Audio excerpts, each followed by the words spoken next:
Good morning and I welcome you students. तो last time मैंने आपको जो डिस्कशन की थी, लास्ट टाइम जो टॉपिक था हमारा वो था asexual reproduction by single organisms. तो हमने कई मेथड्स का आपको डिस्कशन किया था, कैसे रिप्रोडक्शन होती है, जो सिंगल ऑर्गेनिजम्स हैं वो कैसे अपना करते हैं रिप्रोडक्शन। सबसे पहला बताया था फिशन। फिशन में क्या हुआ था कि वो जो एक सेल होता है वो ब्रेकअप हो जाता है। तो सबसे पहले हमने बाइनरी फिशन बताया था। बाइनरी का मतलब दो पार्ट्स में डिवाइड हो गया था एक सेल। तो उसमें आपको एग्जांपल दिया था अमोएबा का। अमोएबा में कौन सा फिशन हुआ था स्टूडेंट्स? अमोएबा में बाइनरी फिशन। और फिर हमने एक ऐसा भी बाइनरी फिशन दिखाया था जो कि प्रॉपर ओरिएंटेशन को मेंटेन करता है। Can you tell me the name? वो कौन सा था बाइनरी फिशन जिसमें जो ओरिएंटेशन थी वो मेंटेन हुई थी और कालाजार के लिए वो जाना जाता है? कुछ पता है नाम उसका? ऐसे क्वेश्चन आने वाले पेपर में। क्या नाम था ऑर्गेनिज्म का? लिशमेनिया। तो ये आपने सारा स्टडी किया। फ्रेगमेंटेशन पर आए फिर हम कि क्या होता है कि फ्रेगमेंट बन जाते हैं और फिर फ्रेगमेंट फुल ऑर्गेनिज्म में डेवलप हो जाते हैं। और उसके साथ साथ हमने एक और भी पढ़ा था, कौन सा? Multiple fission. मल्टीपल फिशन भी होता है तो उसमें बहुत सारे डॉटर सेल्स प्रोड्यूस हो जाते हैं मल्टीपल फिशन में। तो प्लाजिडियम जो है था वो एग्जांपल था। वो divide into many daughter cell, बहुत सारी डॉटर सेल में डिवाइड हो गया था। तो फ्रेगमेंटेशन में कौन सा हमने एग्जांपल दिया था आपको? Example of the single organisms which reproduce sexual reproduction हो रहा है। फ्रेगमेंटेशन में स्पाइरो गैरा का हमने बताया था आपको, स्पाइरा गैरा जो है। फिर हमने इंपॉर्टेंट एग्जांपल बताए रीजनरेशन के। तो रीजनरेशन में क्या हुआ था कि एक ही आपने देखा था जो सेल है वो कितने पार्ट्स में टूट गया और फिर हर पार्ट जो है वो रीजनरेट हो रहा था to develop a full organism. तो रीजनरेशन का एग्जांपल आपने देखा था। कौन सा एग्जांपल हमने किया था रीजनरेशन का? प्लेनेरिया। तो ये उसके बाद में हमने आपको डिस्कशन किया बर्डिंग पर। तो आपने देखा कि जो हाइड्रा होता है, हाइड्रा के अंदर हमने आपको बर्डिंग दिखाई थी कि कैसे जो बर्ड्स निकलते हैं और बर्ड्स जो होते हैं फिर वो गिर गिर डिटैच कर जाते हैं और फिर एक नया ऑर्गेनिज्म बन जाता है। और उसके बाद में हमने आपको बताया कि कुछ ऐसे भी हैं फ्लावर वाले और दूसरे प्लांट्स जैसे शुगर केन, रोजीज और ग्रेप्स, जो कि जिनके बीज नहीं बनते, जिनके सीड्स नहीं फॉर्म होते और वो वेजिटेटिव प्रोपेगेशन के थ्रू बन जाते हैं। तो उनके जो रूट होते हैं, स्टेम होते हैं, लीव्स, उनको यूज किया जाता है। तो इसे वेजिटेटिव प्रोपेगेशन काफी यूज होती है। और ये जो प्लांट्स हैं बनाना, ऑरेंज, रोज और जैस्मीन, जो है last their capacity to produce seeds, उनके लिए वेजिटेटिव प्रोपेगेशन का यूज हो रहा है। और इसकी एडवांटेज है कि प्लांट्स जो प्रोड्यूस होते हैं वो जेनेटिकली सिमिलर होते हैं to the parent plant and all have same characteristics. तो ये कई मेथड्स हमने आपको बताए और उसके बाद में आपको स्पोर फॉर्मेशन भी बताया गया कि ऐसे स्पोर्स फॉर्म हो जाते हैं और वो मैनी सिंपल मल्टी सेलुलर में उनमें स्पेसिफिक रिप्रोडक्शन जो है स्पोर फॉर्मेशन से हो जाती है। जैसे ब्रेड मोल्ड, रिजोपस हमने एग्जांपल भी आपको दिया था। तो ये सारे कौन से मेथड थे? Asexual methods of reproduction. इसमें सिंगल सेल जो है, सिंगल पेरेंट जो है वही रिप्रोड्यूस कर रहा है। और अब हम आ रहे हैं सेक्सुअल रिप्रोडक्शन। तो ये क्लियर है कि जब हम सेक्सुअल रिप्रोडक्शन की बात करेंगे स्टूडेंट्स, तो यहाँ पर दो दो जो है इंडिविजुअल अब पार्टिसिपेट करेंगे, क्योंकि यहाँ पर दो पेरेंट्स की बात आ गई। अब सिंगल वाले नहीं है, अब सिंगल नहीं है, अब एक मेल होगा गैमेट और एक फीमेल गैमेट, और वो दो मिक्स करेंगे, फ्यूज करेंगे। तो इट इज सेक्सुअल रिप्रोडक्शन का क्या मतलब हुआ? It is a process that involve fusion of gametes of two sexes. One is a male gamete and a female gamete. तो फ्यूजन होगा, टू इंडिविजुअल्स हैं यहाँ पर, यहाँ पर 2 इंडिविजुअल्स हैं स्टूडेंट्स, और अब एक मेल है और एक फीमेल है। तो ये अपने गैमेट प्रोड्यूस करेंगे और फीमेल गैमेट होगा, और फिर क्या होगा, ये फ्यूजन होएगी और फॉर्मेशन होएगी जिगेट की, तो फिर ये ग्रो करेगा। तो similar to parents,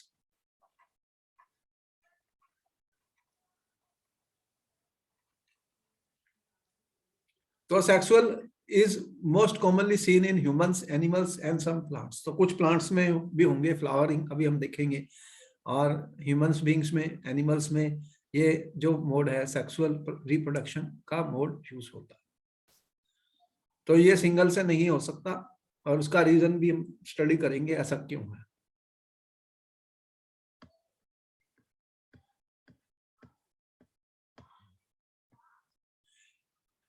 what we are trying to say, हम क्या कहना चाहते हैं स्टूडेंट, जरा ध्यान दीजिए, हर लाइन को पढ़िए बहुत ही आराम से, हर वर्ड को पढ़िए।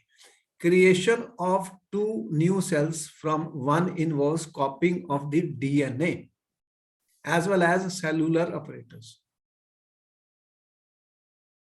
तो 2 नए सेल बनने जा रहे हैं एक सेल से, तो इसमें डीएनए का कॉपी होगा as well as cellular operators भी होगा।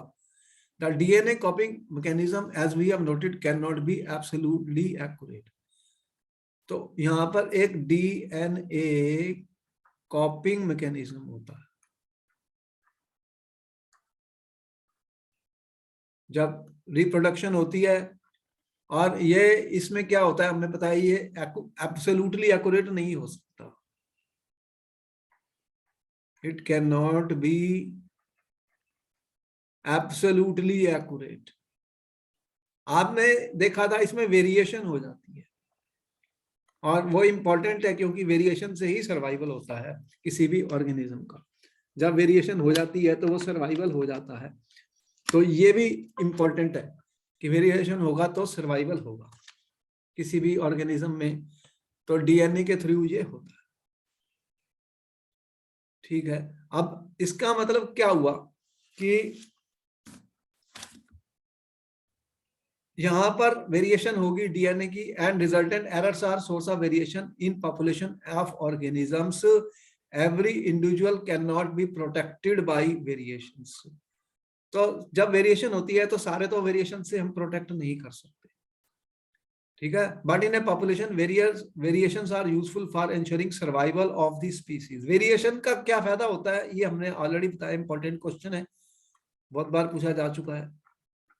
वेरिएशन का जो बेनिफिट है आपको पता ही है, that is required for the survival of the species. क्योंकि आपने देखा था एनवायरनमेंट और निक चेंज होते रहते हैं, तो वेरिएशन होनी जरूरी है। अडैप्टेशन तभी होती है जब वेरिएशन इन स्पीसीज होता रहता है, तो वो अडॉप्ट कर जाते हैं in a particular environment, changing environment, changing निकी में वो एनवायरनमेंट में सर्वाइव कर जाते हैं due to variation. It would be therefore make sense if organism come up with reproductive modes that allowed more and more variation to be generated. तो इसलिए उनके पास reproductive modes होने चाहिए, reproductive modes होने चाहिए which allow more and more variation. तो more and more variation होनी जरूरी है for the survival of the species. तो इसलिए अब ज्यादातर जो होंगे आप देखेंगे कि ये सारे रिप्रोडक्टिव ऑर्गेनिज्म भी होंगे, और कैसे ये सारा होगा तो ये हम सारा देखेंगे। अब इंपॉर्टेंट पॉइंट क्या है इसमें, while DNA copy mechanisms are not absolutely correct, बार बार हम कह रहे हैं, उससे में वेरिएशन होगी। क्या होगी? वेरिएशन, इसमें वेरिएशन होगी, ठीक है। They are precise enough to make the generation of variation a fairly slow process. लेकिन ये जो जनरेशन ऑफ वेरिएशन होती है ये बहुत ही स्लो प्रोसेस होती है। इतने वो प्रिसाइज तो नहीं है, एक्यूरेट तो नहीं है, लेकिन इतने प्रिसाइज हैं कि variation is a slow process. ये कि नहीं एकदम एक ही जनरेशन में वेरिएशन हो जाती है, ऐसा नहीं होता। If the DNA copy mechanism were to be less accurate, many of the resultant DNA copies would not be able to work with the cellular apparatus and would die. और अगर बहुत ज्यादा चेंजेस हो जाएंगी, बहुत ज्यादा एरर्स हो जाएंगी, जब ये जनरेशन हो रही है जब, तो डीएनए कॉपिंग में अगर बहुत ज्यादा एरर्स हो जाएंगी, बहुत ज्यादा चेंजेस हो जाएंगी, तो वो सर्वाइव नहीं कर पाएगा स्पीसीज, वो डाई कर जाएगा। So how can the process of making variants be speeded up? तो वेरिएंट की प्रोसेस को स्पीड अप कैसे किया जाए? Each new variation is made in a DNA copy. तो ये DNA की कॉपी होती है that already has variations accumulated from previous generations. एक जनरेशन से दूसरी जनरेशन में आप जा रहे हैं, जनरेशन 1 जनरेशन 2 पर आ गए, इस तरह से चलता जा रहा है, जनरेशन चल रही है, जनरेशन 3 सो ऑन। तो हर एक में वेरिएशन हुई थी, वेरिएशन अकमुलेट होती जा रही है, वेरिएशन अकमुलेट होती जा रही है। तो वेरिएशन क्या हो रही है? अकमुलेशन होती जा रही है। तो पास्ट वेरिएशन जो अकमुलेशन होती जा रही है one individual, thus two different individuals in a population would have quite different patterns of accumulated variations. तो अगर हम दो इंडिविजुअल्स को लेंगे, दो इंडिविजुअल्स को लेते हैं, एक ए है और एक बी है, तो इनमें काफी वेरिएशन हो गई है, इनमें काफी अकमुलेटेड वेरिएशंस हैं, दोनों में अकमुलेटेड वेरिएशंस हैं, काफी अलग अलग, दोनों में अलग अलग हैं, ठीक है। All these variations are in living individuals, ये लिविंग इंडिविजुअल्स में होती हैं। It is sure that they do not have fairly bad effects, और ये कोई इनका बैड इफेक्ट नहीं होता, ऐसा नहीं कि वो मर जाएंगे, ठीक है। कंबाइनिंग वेरिएशन फ्रॉम 2 और मोर इंडिविजुअल वुड दस क्रिएट ए न्यू कॉम्बिनेशन। और इन दोनों को अगर मैं कंबाइन कर दूंगा मतलब फ्यूज कर दूंगा स्टूडेंट, इसके अंदर ऑलरेडी वेरिएशन है, इसके अंदर भी वेरिएशन है, डिफरेंट वेरिएशंस हैं, अकमुलेटेड वेरिएशंस हैं। तो जब दो इंडिविजुअल्स को हम कंबाइन कर देंगे तो न्यू क्या बन जाएंगे? New combination of variation, new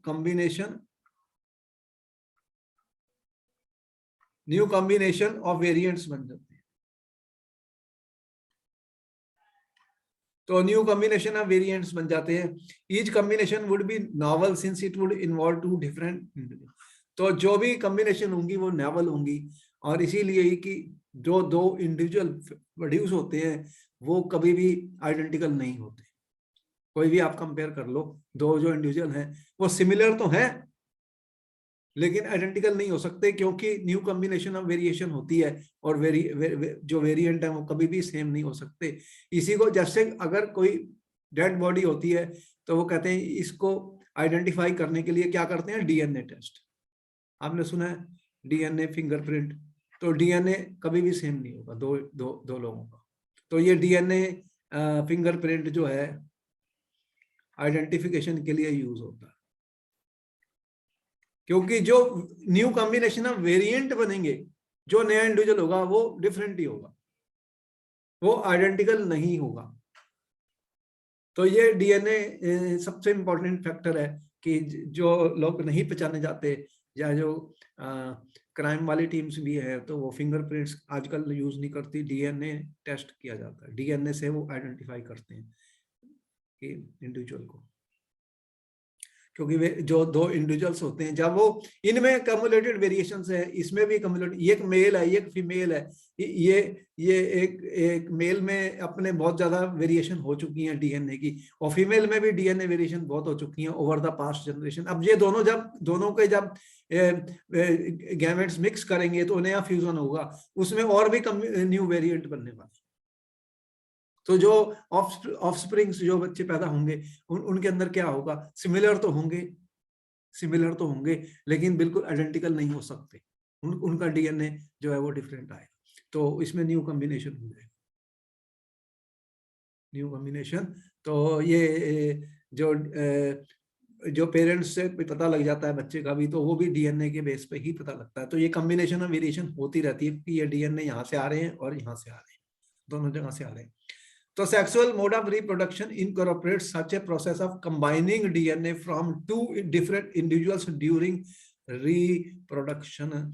तो जब सेक्सुअल रिप्रोडक्शन होगा, जब दो लोग होंगे, एक मेल और एक फीमेल, जब वो रिप्रोड्यूस करेंगे, तो इसमें क्या होगा कि जो कंबाइनिंग डीएनए है फ्रॉम टू डिफरेंट इंडिविजुअल्स जो है वो इनकॉर्पोरेट कर जाएंगे। तो दोनों के डीएनए मिक्स होने वाले हैं, यहाँ के ए और बी के, जो नया ऑफस्प्रिंग पैदा होगा।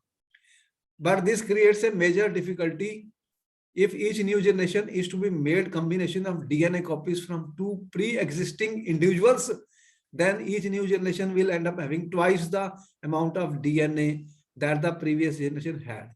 This is likely to mess up the control of the cellular operators by the DNA. How many ways can we think for solving the problem? क्या आ रही है कि ये DNA और ये DNA कंबाइन हो गए तो DNA तो डबल हो गया। अब डबल हो गया तो सेलुलर जो ऑपरेटर्स होता है, जो जिसमें सारा कुछ बनेगा, वो उसको और वो डिफिकल्ट हो गया, तो मैस क्रिएट हो जाएगी। तो इसके लिए फिर कैसे ये प्रॉब्लम सॉल्व हुई, ये प्रॉब्लम कैसे सॉल्व हुई, वही देखना है सेक्सुअल रिप्रोडक्शन में।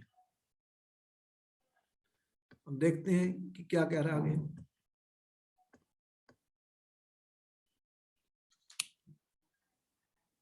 तो वी हैव सीन अर्लियर, ठीक है, that organisms become more complex.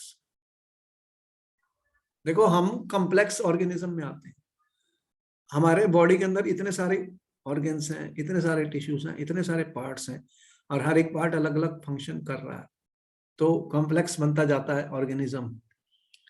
The specialisation of tissue increases. हमारे जो डिफरेंट टिश्यूज हैं वो बहुत स्पेशलाइज्ड काम करते हैं। Different tissues are there in the body, muscle वाले टिश्यूज हैं आपके बॉडी में, हर तरह के टिश्यूज है अंदर काम कर रहे हैं, तो वो अलग अलग काम करते हैं और उनके स्पेशलाइज्ड फंक्शंस क्या है, specialised. One solution that many multicellular organisms have found for the problem mentioned above is to have special lineages of cells in specialized organs in which only half the number of chromosomes and half the amount of DNA as compared to non-reproductive body cells. तो इनने जो हमारे body के अंदर क्या system उसमें create हुआ कि ये जो डबल डीएनए की प्रॉब्लम आ रही थी उसको सॉल्व करने के लिए क्या हुआ कि लाइनेजेस ऑफ सेल्स होते हैं स्पेशलाइज्ड ऑर्गन्स में, जिसमें हाफ नंबर होता है क्रोमोसोम्स का, हाफ अमाउंट ऑफ डीएनए होता है as compare to non reproductive body cell, non reproductive body cell से, ऐसा बॉडी सेल जो रिप्रोड्यूस नहीं कर सकता उससे। This is achieved by a process of cell division. तो सेल डिवीजन होती है कॉल्ड मियोसिस। ये 9th में आपने पढ़ी थी, सेल डिवीजन पढ़ा था फंडामेंटल यूनिट ऑफ लाइफ में। सेल डिवीजन, मियोसिस और मिटोसिस, दो चीजें पढ़ी थी आपने। तो मियोसिस की प्रोसेस होती है, thus when these germ cell form two individuals combine during sexual reproduction to form a new individual, it results in re-establishment. तो दोबारा से री-एस्टेब्लिश होता है number of chromosomes and the DNA content in the new generations. तो जो new generations पैदा होती हैं उसके अंदर जब ये रिप्रोडक्शन होती है, सेक्सुअल रिप्रोडक्शन होती है, तो क्या होगा, नंबर ऑफ क्रोमोसोम्स और डीएनए कंटेंट जो है वो री-एस्टेब्लिश होते हैं, री-एस्टेब्लिश। तो ये री-एस्टेब्लिश होंगे, री-एस्टेब्लिशमेंट होएगी किसका, नंबर ऑफ क्रोमोसोम्स, तो chromosomes and number of DNA content. तो डीएनए कंटेंट और नंबर ऑफ क्रोमोसोम्स में री-एस्टेब्लिशमेंट होती है जब रिप्रोडक्शन होती है। अब जो ज़िगोट बन जाता है, gamete from the male and gamete from the female, they are going to fuse in sexual reproduction. तो सेक्सुअल रिप्रोडक्शन हो रही है, दो इंडिविजुअल्स हैं, एक मेल और एक फीमेल, तो ज़िगोट फॉर्म होता है, तो ये ग्रो करेगा, is to grow and develop into an organism. अब ये ज़िगोट जो है जब फ्यूजन हो गया, किसका फ्यूजन हुआ है, gametes of male and gametes of female का फ्यूजन हो गया। अब ये जीगेट जो है ये ग्रो करना है, इट हैज टू ग्रो, और इसका एक ऑर्गेनिज्म पूरा बनना है। इसके अंदर क्या होगा, स्पेशलाइज्ड सेल, टिश्यूज और ऑर्गेन्स होंगे। ये जो ऑर्गेनिज्म बनता है हमारा जैसे है, तो क्या है, स्पेशलाइज्ड टिश्यूज है हमारे पास, और ऑर्गेन्स भी हैं स्पेशलाइज्ड। तो स्पेशलाइज्ड टिश्यूज और ऑर्गेन्स हैं हमारे बॉडी के अंदर, तो वो सारे बनने हैं। then it has to have sufficient stores of energy for doing this process। देखो, रिप्रोडक्शन, एक बच्चे को पैदा करने के लिए बहुत एनर्जी की जरूरत पड़ेगी, ये कोई आसान काम नहीं है। अभी सारी बातें आने वाली हैं, इसमें बहुत एनर्जी चाहिए, और जो इसको बहुत फूड चाहिए, खाना चाहिए, सब कुछ चाहिए। ये कैसे होगा, तो इसके पास सफिशिएंट स्टोर्स ऑफ एनर्जी होनी चाहिए। इन वेरी सिंपल ऑर्गेनिज्म, जो सिंपल होते हैं, it is seen that the two germ cells are not very different from one another or may even be similar, but as the body designs become more complex, the germ cells also specialize। तो जैसे जैसे हमारा body का design बहुत ही complex हो जाता है, specialised हो जाता है, तो जर्म सेल भी स्पेशलाइज्ड हो जाते हैं। तो one germ cell is large and contains the food stores. एक जर्म सेल लार्ज होता है, उसमें फूड के स्टोर्स होते हैं, while other is smaller and likely to be motile। Conventionally, the motile germ cell is called the male gamete। तो जो motile वाला जर्म सेल होता है वो मेल का गैमेट होता है, और जो germ cell containing stored food होता है वो फीमेल का गैमेट होता है। तो हमारा फीमेल जो होता है वो, उसके पास ये स्टोर्ड फूड होता है। वो बच्चे को पेट में 9 मंथ्स जो होता है, स्टोर्ड फूड कहाँ पे मिलता है, मदर से मिलता है, तो उसके वॉर्म से मिलता है, ब्लड से मिलता है। तो ये जो फीमेल है उसके पास जो वहां पर हमारे पास स्टोर्ड फूड है, और मेल गैमेट के पास स्टोर्ड फूड नहीं है। So we shall see in the next few sections how the need to create these two different types of gamete give rise to differences in male and female reproductive organs। तो mail और female में जो reproductive organs होते हैं वो different होते हैं। क्यों?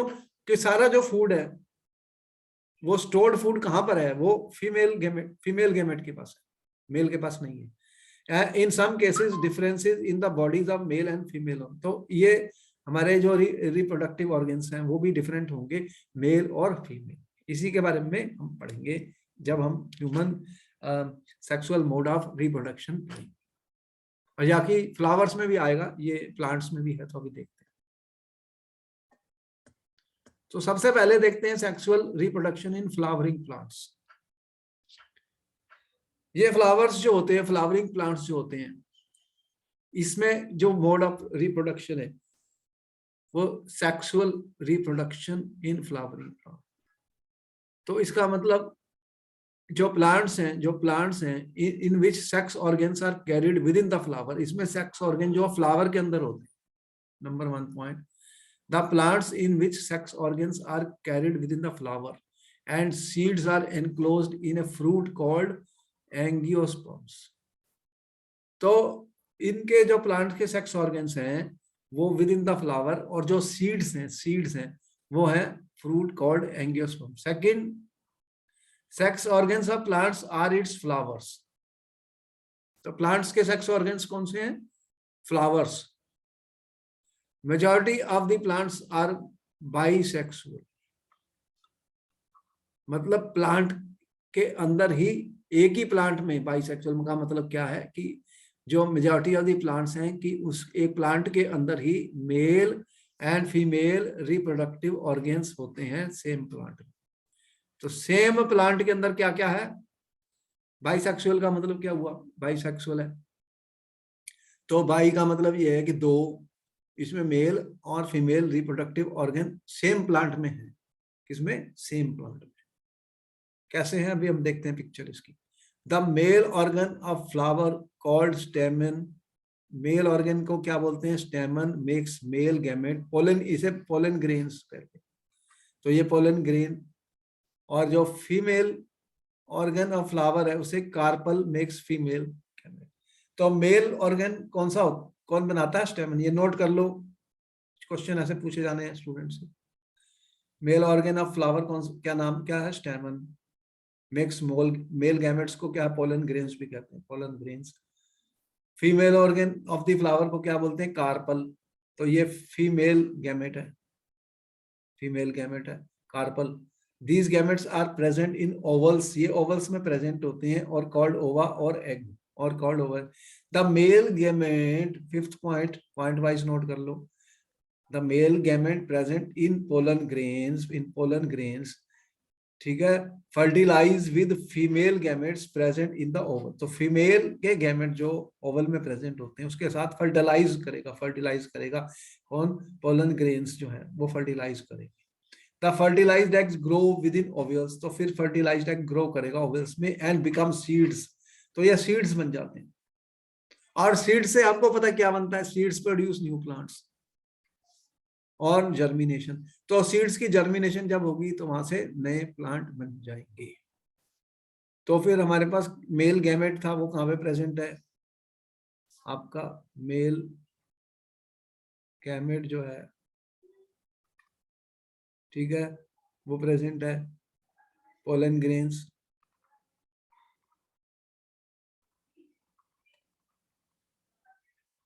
और फीमेल गैमेट कहां पे प्रेजेंट है? फ्लावर में, से ओवल्स कहते हैं। तो फिर फर्टिलाइज्ड एग जो होता है ये फर्टिलाइज हो जाएंगे, फर्टिलाइज्ड एग जो होगा वो ओवल्स में ग्रो करता है और सीड्स बन जाएगा, और सीड्स जो होंगे वो जर्मिनेट कर देंगे, they will germinate into new plant, तो ये प्लांट बन जाएगा। तो इस तरह से ये सेक्सुअल रिप्रोडक्शन जो है फ्लावरिंग प्लांट्स में, ये नोट कर लो। अभी मैं आगे इसके बता रहा हूँ, पिक्चर भी दिखा रहा हूँ, इसको नोट कर लो पहले।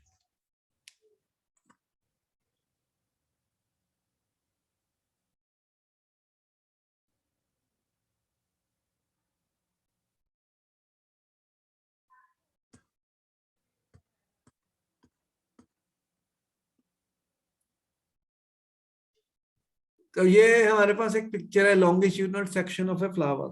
बुक आपकी एनसीईआरटी बुक में दी गई है पिक्चर। यहाँ पर क्या क्या शो किया है? Parts of the flower.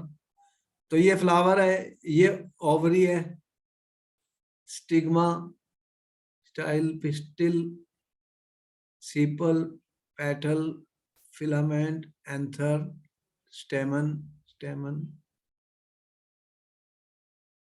ये सारा पिक्चर है। कई बार आजकल आपसे डायग्राम भी बनवाते हैं पेपर में, लेबल्ड डायग्राम। जो भी डायग्राम्स आती हैं स्टूडेंट्स आपके एग्जाम्स में, लेबल्ड डायग्राम्स बनानी, तो डायग्राम को लेबल करना जरूरी है। ये सारे पार्ट्स हमें स्टडी करने हैं, और ये कई पिक्चर्स आपको आएंगी बायो में, लेबल डायग्राम्स,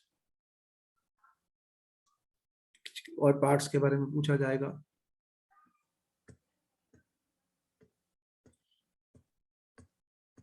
देखते हैं इनके मेन पार्ट्स क्या हैं। अभी जो पिक्चर आपने देखी है, plant, the main parts of plant are receptacle, sepals, petals, stamen and carpel. ये इनके मेन पार्ट्स हैं प्लांट के। कौन कौन से बताए हैं? Receptacle, sepal, petals, stamen, carpel. सबसे पहला, the base of the flower to which all parts of the flower are attached is called receptacle. तो जो बेस होता है फ्लावर का उसको क्या बोलते हैं? सेप्टिकल। बेस होता है, base of the flower, base of the flower to which all parts of flower are attached. एक फ्लावर का बेस होता है, उसके ऊपर सारे वो आपके पार्ट्स होते हैं फ्लावर के, इसे रिसेप्टल कहते हैं, रिसेप्टिकल। दूसरा, green leaf like part on the outer circle of flower are called sepals. तो सीपल्स क्या होते हैं? जो ग्रीन लीफ लाइक पार्ट होता है outer circle of the flower, outer circle of the flower. The function of sepals is to protect the flower in its initial stage when it is in the form of a bud।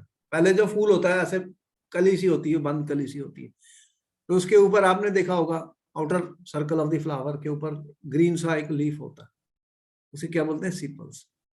और वो इसलिए होता है कि protect करने के लिए flower को, जब इनिशियल स्टेज पे, फिर वो फूल बन जाता, पूरा फूल बन जाता, खिल जाता, तो वो उसको प्रोटेक्ट करता फ्लावर को, तो इसे बोलते हैं सेपल्स।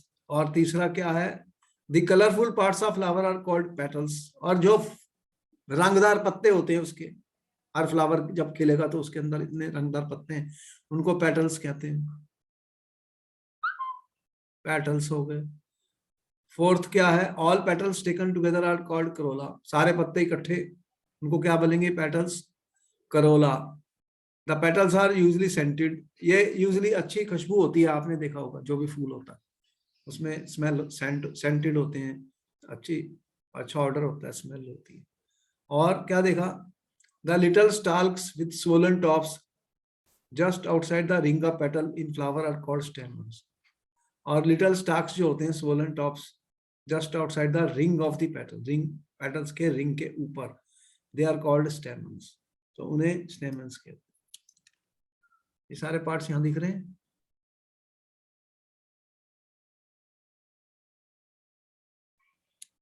दिख रहे हैं सब सारे जो पार्ट्स हमने बताए, बोलो।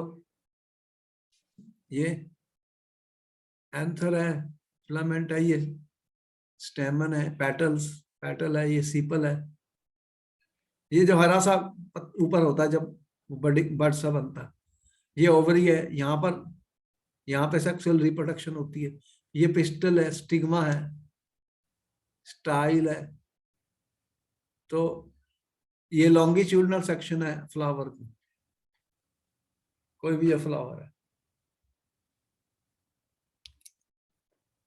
इसको नोट कर लो।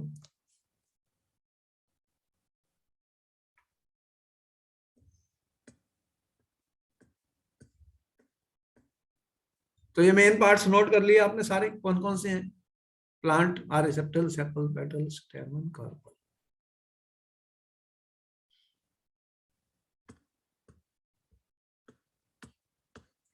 अब इसके बारे में कुछ और इंफॉर्मेशन हमारे पास है, नोट कर लो, सारा नोट कर लो, ये पॉइंट वाइज नोट कर लो सब। स्टेमन जो है, it has two parts, filament, stalk और anther, swollen top. Filament, stalk and anther with swollen top. Anther makes pollen grains. Anther जो होता है, यहाँ पे क्या बनने वाले हैं, pollen grains, and store them, और ये इसको स्टोर करता है। Pollen grains are yellow powder और like substance in the center of a flower. In the center of flower, there is a flask shaped organ called carpel.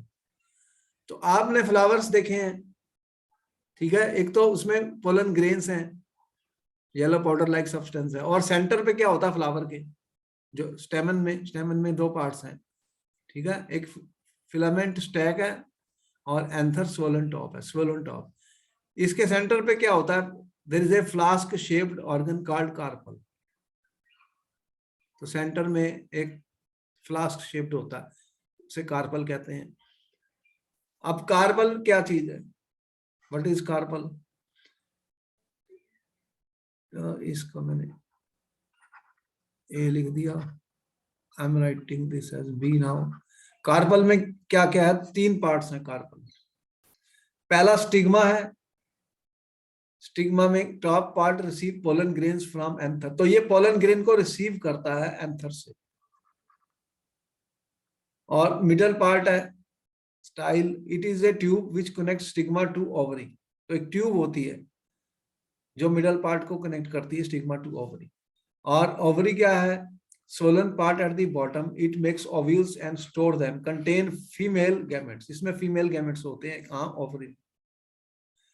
The flower which contain only one sex organ, either stamen और carpel, are called unisexual flower. तो unisexual flower कौन से होंगे, which contain only one sex organ. ऐसे भी हैं जो unisexual flower हैं, यूनिसेक्सुअल मतलब they have only one sex organ. तो वन सेक्स ऑर्गन किसमें है, पपया और वाटरमेलन। एग्जांपल, ये कौन से हैं, unisexual. Unisexual means they have only one sex organ. Uni means they have only one sex organ, सिर्फ एक ही सेक्स ऑर्गन होता है इसमें, पपिया और जो वाटरमेलन होते हैं। और जो flower which has both sex organs are called bisexual flower. दूसरे फ्लावर्स को क्या बोलते हैं? Bisexual flower. बाई का मतलब ही मैंने बता दिया आपको पहले ही, दो सेक्स ऑर्गन्स होंगे, एक मेल वाला और एक फीमेल वाला। रोज और मस्टर्ड जो होते हैं, for example rose and mustard, they are bisexual flower.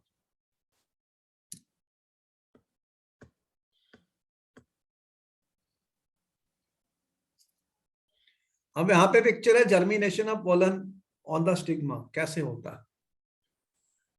देखो कि ये एक पिक्चर आपके सामने है, इसमें क्या क्या पार्ट्स हैं। ये जो दिख रहे हैं आपको, ये पोलन ग्रेन है, ये पोलन ग्रेन है, और ये स्टिग्मा है, ये मेल जर्म सेल है, ये मेल जर्म सेल है यहाँ पर दिख रहा है, और ये पोलन ट्यूब है, पोलन ट्यूब है,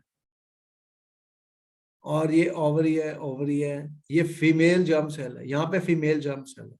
तो यहाँ पे मेल जर्म सेल और फीमेल जर्म सेल जब फ्यूज होंगे, यहाँ पे फ्यूजन होगा, कहाँ होगा? ओवरी में।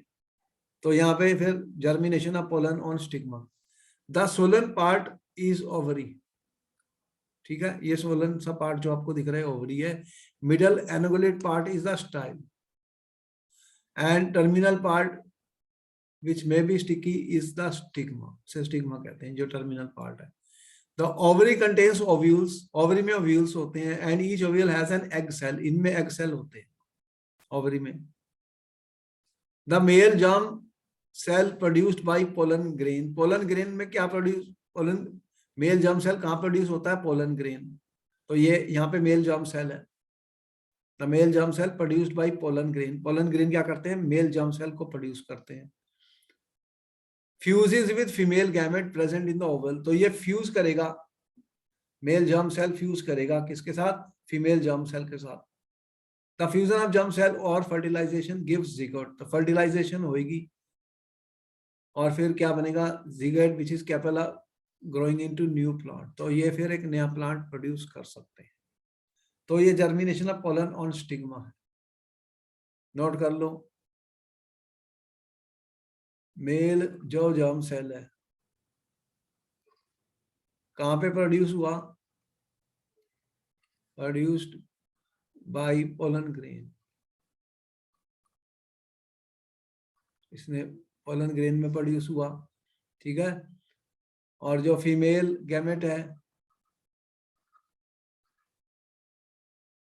Where it is present in ovule, तो अब इनका जब फ्यूजन होगा तो यहाँ पर फीमेल और यहाँ पे फ्यूजन हो रहा है, ओवरी में फ्यूजन हो रहा है, ओवरी में, ठीक है। तो fusion of the germ cells, fertilization कहते हैं जिसे, फर्टिलाइजेशन जब होगा तो यहाँ पर बनेगा जिगट, और ये फिर एक नए प्लांट में ग्रो हो सकता है। It can grow into a new plant, तो यहां से एक नया प्लांट बनेगा। तो ये सेक्सुअल मोड ऑफ रिप्रोडक्शन जो है फ्लावर्स का हमने दिखाया, फ्लावर में कैसे होता है, ये नोट कर लो, ये इंपॉर्टेंट है। ये इस पे क्वेश्चन कैसे आते हैं आपको पता है कि आजकल जो पेपर आ रहे हैं सीबीएसई के, कोई भी पैराग्राफ के ऊपर क्वेश्चन पूछे जा सकते हैं, आपको डायग्राम के ऊपर क्वेश्चन पूछे जा सकते हैं, डायग्राम बनाने के लिए क्वेश्चन दिया जा सकता है, लेवल डायग्राम्स, और कैसे ये प्रोसेस होती है, नया प्लांट कैसे बनता है, ये सारा क्वेश्चन आपको पूछा जा सकता है। तो यहाँ पर हमने आपको जो अभी तक शो किया वो फ्लावर्स का हम शो कर रहे हैं, sexual reproduction in flowering plants, in flowering plants.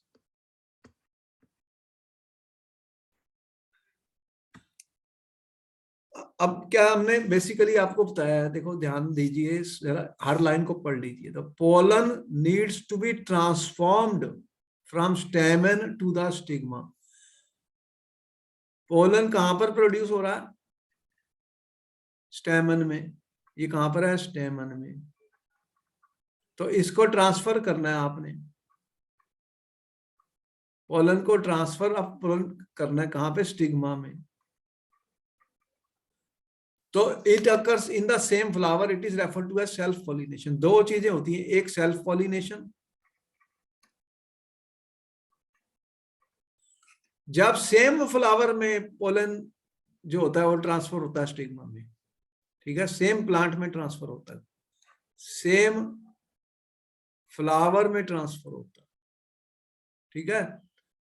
उसी फ्लावर में ही पोलन स्टेमन से स्टिग्मा में ट्रांसफर होता है, उसे बोलते हैं सेल्फ पॉलिनेशन, ठीक है। On the other hand, if pollen is transform from one flower to another,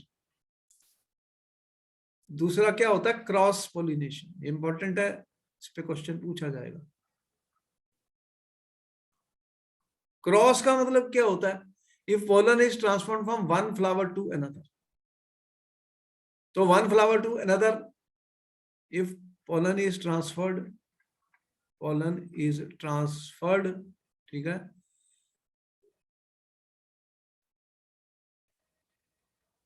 from ठीक है, वन फ्लावर टू अनदर,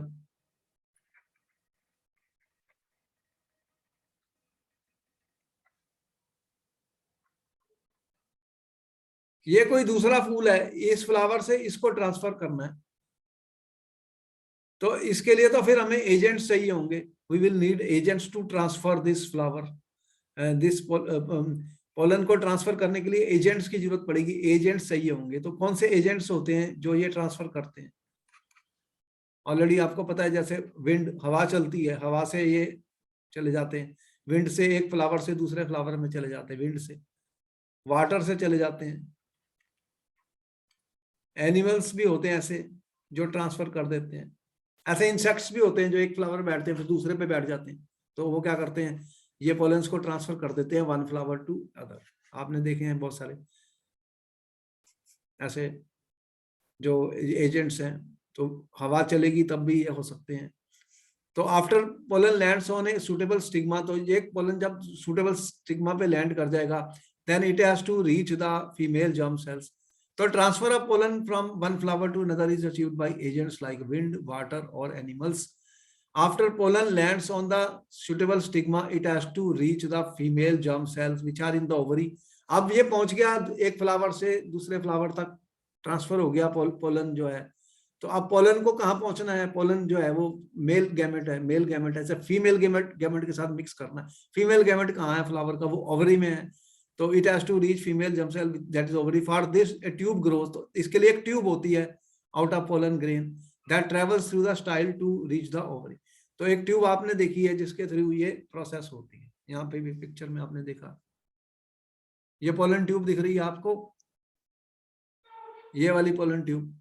तो ये मेल वाले जो गैमेट्स हैं वो स्टिग्मा में पहुंच गए, ये स्टिग्मा में बाहर से आ गया या फ्लावर के अंदर ही है, अब ये यहाँ से ओवरी में पहुंचना है, तो ये ट्यूब के थ्रू, एक ट्यूब है ये, इस ट्यूब के थ्रू ये ओवरी में आएगा और फ्यूजन होगा, फिर जिगेट बनेगा और फिर वो एक नए फ्लावर में ग्रो करते हैं।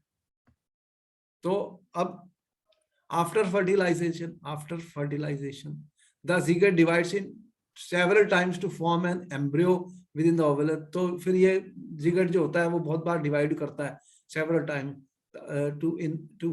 to form an embryo within the oval। The oval develops a tough coat and is gradually converted into a seed। तो ओवल क्या होता है, एक टफ कोट सा बन जाता है, जो सीड होता है, आपने देखा बड़ा स्वीट हार्ड होते हैं सीड बन जाता है।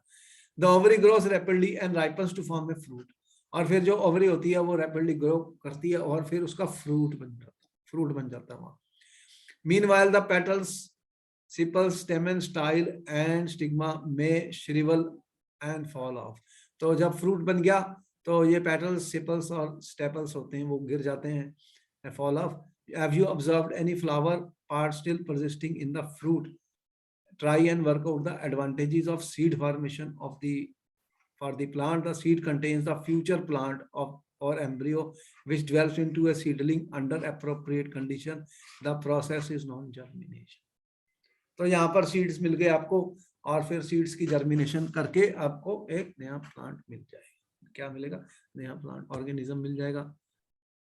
तो यहाँ पर एक एक्टिविटी कर सकते हो, अपने एनसीईआरटी ने आपके बारे में लिखा है, सो के फ्यू सीड्स ऑफ बंगाल ग्राम। वो चने जो होते हैं, आप उनको ओवरनाइट पानी में सोक करो और एक्सेस वाटर को ड्रेन करो, cover the seed with weight clothes and leave them. तो आपने घर में कर ही रहे हैं, वो गीले कपड़े में उसको डाल दो और हर बार देखो, रोज उसको थोड़ा पानी से वॉश कर लो, गीला रहे वेट रहे, तो वो क्या होगा, फिर उसके ऊपर आपने देखा कि इस तरह से स्प्राउटिंग हो जाती है। तो compare the observation with the seed, identify the different parts of that. तो ये एक्टिविटी आप कर सकते हैं, ठीक है। तो सीड्स को ड्राई नहीं करना, बस वो वेट रहने चाहिए।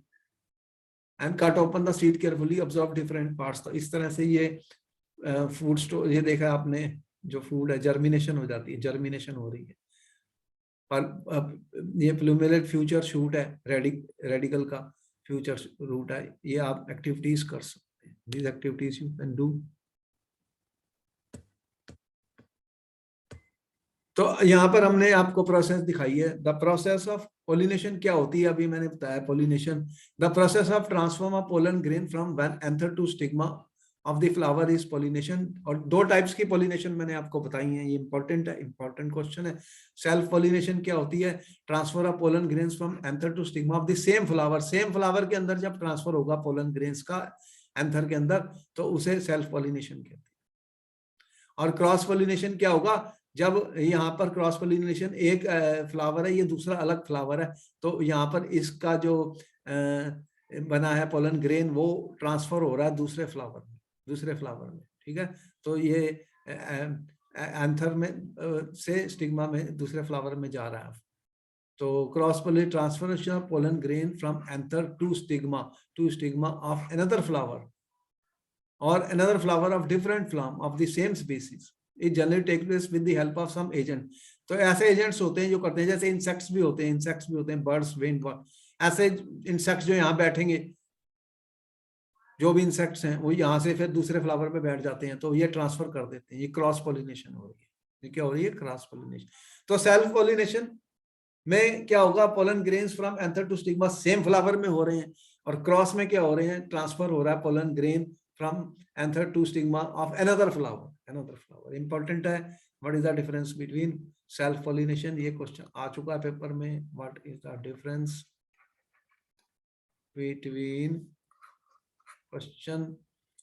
between self pollination and cross pollination?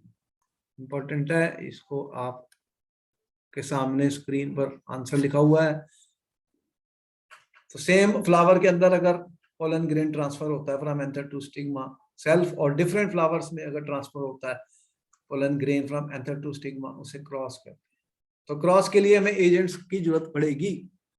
यहाँ पे कोई इंसेक्ट बैठ गया और यहाँ से फिर वो यहाँ चले गया।